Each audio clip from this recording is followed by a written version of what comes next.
मुफ्ती सलमान अजहरी की गिरफ्तारी के बाद एक बहुत अच्छी चीज देखने को मिली और वो ये है कि मुफ्ती सलमान अजहरी की गिरफ्तारी के बाद कोई भी तबके का शख्स हो, कोई भी फिरके का शख्स हो, हर कोई मुफ्ती सलमान अजहरी साहब के साथ खड़ा है, हर कोई उनका सपोर्ट कर रहा है। चाहे देवबंदी हो या वहाबी हो या अहले हदीस हो, किसी भी फिरके से ताल्लुक रखने वाला शख्स हो, हर शख्स मुफ्ती सलमान अजहरी साहब के सपोर्ट में खड़ा है। मुसलमान तो मुसलमान, हिंदू भी मुफ्ती सलमान अजहरी साहब के सपोर्ट में आ रहे हैं। हम आपको बता दें कि एक विनय दुबे हैं जो कि मुफ्ती सलमान अजहरी साहब के साथ खड़े हैं, और एक और हिंदू भाई हैं जो कि जिनका नाम रविकांत भारती, वो भी मुफ्ती सलमान अजहरी साहब के सपोर्ट में खड़े हैं। तो चलिए सबसे पहले मैं इनकी एक वीडियो दिखाता हूँ, फिर उसके बाद में अपनी राय कमेंट में जरूर दें। दोस्तों नमस्कार, मेरा नाम रविकांत भारती। आप सभी को बता दें कि मुफ्ती सलमान अजहरी साहब को गिरफ्तार कर लिया गया है और उनका गुनाह यह है कि वह इजराइल को कंडेम कर रहे थे और इजराइल के खिलाफ भाषण दे रहे थे।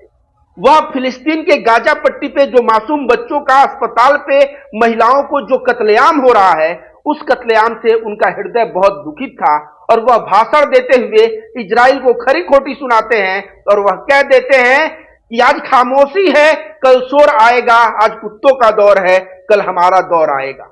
यह बात सलमान अजहरी इजराइल को टारगेट करते हुए उस भाषण में कहते हैं, लेकिन यही दो लाइन पीछे का शायरी में से काट के वायरल किया गया और बोला गया कि यह हिंदुस्तान के खिलाफ बोल रहे हैं, हिंदुओं के खिलाफ बोल रहे हैं। और उसके बाद गुजरात एटीएस आया, इनको अपने घर पे नजरबंद किया 10 घंटे और उसके बाद गिरफ्तार करके महाराष्ट्र पुलिस के साथ गुजरात एटीएस इनको महाराष्ट्र के थाने में लेके गया और फिर महाराष्ट्र का थाना जो है, वहां थाना से लेके कहां चले गए, यह जूनागढ़ गुजरात के लिए इनको लेके प्रस्थान कर गए। अब मुफ्ती सलमान अजहरी ने जो इजराइल को टारगेट किया था, क्या इसके पहले हिंदुस्तान में इजराइल को कोई टारगेट नहीं किया है? दोस्तों आपको बता दें, हमारे देश के एक महापुरुष हैं जो पूर्व प्रधानमंत्री हैं, जिनका नाम अटल बिहारी वाजपेयी है, वह इजराइल को ना भाषण देके उसकी औकात दिखाई और कहा कि अगर कोई विदेशी ताकत हमारा जमीन अगर छीनता है, इस चीज को हम बर्दाश्त नहीं कर सकते। ठीक उसी प्रकार फिलिस्तीन का जमीन जब हम अपने लिए बर्दाश्त नहीं कर सकते तो दूसरे के लिए भी नहीं। अगर फिलिस्तीन का जमीन इजराइल ने लिया है तो इजराइल को वह जमीन छोड़ना पड़ेगा। और अटल बिहारी वाजपेयी ने इजराइल का विरोध किया था। तो इजराइल का विरोध करना क्या गलत है? आप बताइए, क्या इजराइल जो है अमानवीय घटना नहीं कर रहा है? इजराइल जो है 2 वर्ष 4 वर्ष के बच्चों को मार रहा है। कल जो है एक बच्चा बंदूक के साथ, वो जो खिलौना वाला बंदूक प्लास्टिक का होता है ना, 4 वर्ष का छोटा सा मासूम बच्चा उसके साथ खेल रहा था वेस्ट बैंक फिलिस्तीन में। वहां से उसको पूरा आर्मी पहुंचता है, उसके घर को ध्वस्त करने का प्रयास करता है और बच्चे को गिरफ्तार करके लाता है। इजराइल मासूमों पे अत्याचार कर रहा है कि नहीं, महिलाओं पे अत्याचार कर रहा है कि नहीं? अभी तक गाजा पट्टी पे लाखों लाख लोग मारे गए और पूरा विश्व मुख दर्शक बन के देख रहा है। यूनाइटेड नेशन, आपको बता दे दोस्तों, यूनाइटेड नेशन के बहुत सारे लोग वहां मदद करने गए थे, उनको मार चुका है। बहुत सारे यूनाइटेड नेशन के कार्यकर्ता मारे गए हैं। ये तो छोड़िए, बहुत सारे पत्रकार मारे गए हैं। और इस तरह से इजराइल जो टारगेट कर रहा है, यह पूरे विश्व के मानवता, अगर आप मानव हैं तो उसके ऊपर कलंक है। और उसके खिलाफ बोलते हुए मुफ्ती सलमान अजहरी ने इजराइल के लिए, अगर वहां के हुक्मरानों के लिए अगर कुत्ता शब्द का प्रयोग किया तो क्या गलत किया? वहां पे गलत कुछ नहीं किया, क्योंकि समझिए सलमान अजहरी से समस्या क्या है। यति नरसिंहानंद नामक कुकुर को तो आप लोग जानते होंगे, यति नरसिंहानंद सरस्वती नाम था उसका। जब नूपुर शर्मा का प्रॉफेट मोहम्मद के ऊपर बयान आया था तो यति नरसिंहानंद सरस्वती कहता है कि जो नूपुर शर्मा बोली है वह किताबों में लिखा हुआ है, कुरान में लिखा हुआ है। मैं कुरान सीडी उडी सब लेके आ रहा हूं जामा मस्जिद। 17 जून को 2022 की बात है, 17 जून को इंडिया का कोई भी इस्लामिक स्कॉलर, मौलाना, मुफ्ती, किसी में अगर हिम्मत है तो आ जाए और मेरे साथ डिबेट कर ले। उस वक्त हिंदुस्तान के कोई भी मुफ्ती मौलाना ने आवाज नहीं उठाया, सिर्फ एक बंदा आवाज उठाया और जिसका नाम था मुफ्ती सलमान अजहरी। और यह बोले कि मुझे चैलेंज कबूल है, मैं 17 जून को आऊंगा, तू किताब लेके आना, सीडी लेके आना और तू प्रमाणित करना। यह 17 जून को जामा मस्जिद दिल्ली पहुंचे, बहुत भव्य इनका स्वागत हुआ। यति नरसिंहानंद का इंतजार होता रहा। यति नरसिंहानंद भाग, वो पता नहीं वो दासना मंदिर से भी उस दिन भाग गया होगा, मुझे लगता है जामा मस्जिद आने की तो बात छोड़िए। उसके बाद पूरे सोशल मीडिया पे ट्रोल हुआ यति नरसिंहानंद, और सलमान अजहरी की हर एक जगह तारीफ हुई, क्योंकि यति नरसिंहानंद वही शख्स है कि जो आए दिन नरसंहार के लिए भाषण देता फिरता था, मुसलमानों के नरसंहार के लिए, उसको औकात दिखाया। आज यति नरसिंहानंद मार्केट से गायब है। क्यों गायब है पता है? क्योंकि हिंदू लोग भी जो होते हैं ना, यति नरसिंहानंद के चेले चपाड़े, जो नकली नफरती, वे लोग भी देखते हैं कि अगर सामने वाले में दम नहीं है तो उसके साथ खड़ा नहीं होते, उसके साथ खड़ा होना छोड़ दिए, उसका वीडियो शेयर करना बंद कर दिए।